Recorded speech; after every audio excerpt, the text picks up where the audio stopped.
Hi, I'm Colin from Spaceflight Made Simple, and today I wanted to bring you a video about Tuesday's Falcon 9 launch. Falcon 9 will be carrying the GPS-3 SV04 satellite into orbit. The rocket will launch from Space Launch Complex 40 at the Cape Canaveral Air Force Station in Florida. T0 for this launch is set at 9:55 Eastern Time on Tuesday, September 29th, 2020. 3 seconds before T0, the 9 Merlin engines on the first stage of the Falcon 9 will ignite, and at T0, the rocket will roar off the pad. After the rocket lifts off the pad, it will turn to the east. And after about 2 minutes, the first stage will have finished its part of the job of putting GPS-3 SV04 into orbit. Having finished its part of the job, it will be separated and it will return to land.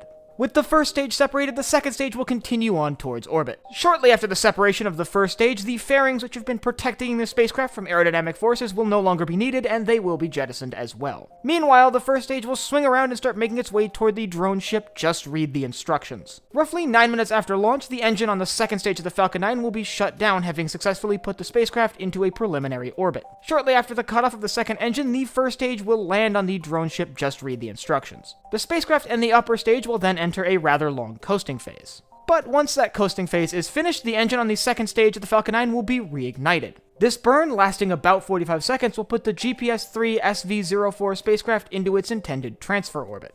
Once that burn is complete, the spacecraft will be separated from the upper stage of the Falcon 9. Then, over the course of the coming weeks, the spacecraft will use its own thrusters to finish the job of putting itself in its intended orbit. So what is GPS-3 SV04's job? Well, as its name suggests, it's part of the United States government's Global Positioning System. Specifically, it is part of the third generation of GPS satellites, hence the 3 in its name. And it is the fourth satellite in this generation, so it gets the name SV4. Once it's in its intended orbit, it will join the rest of the GPS satellites in providing accurate navigation data to people here on Earth. So if you want to keep up to date with this launch and maybe watch it live, I'll leave some links down below in the description that can help with that. First off, I'll leave a link to SpaceX's YouTube channel where they'll be live streaming the launch, and I'll leave a link to my Twitter where I'll post up-to-date information on this launch and other upcoming spaceflight events. And if you have any questions about the Falcon 9, the GPS-3 SV04, or anything else in spaceflight, leave them down below in the comments. I'll try my best to answer them down there, or who knows, they might become the topic of a future video. And last but not least, if you enjoyed this video, head down below, hit the like button, the subscribe button, and the bell icon so you get notified when I upload new videos. So for Spaceflight Made Simple, I'm Colin, and I will see you next time.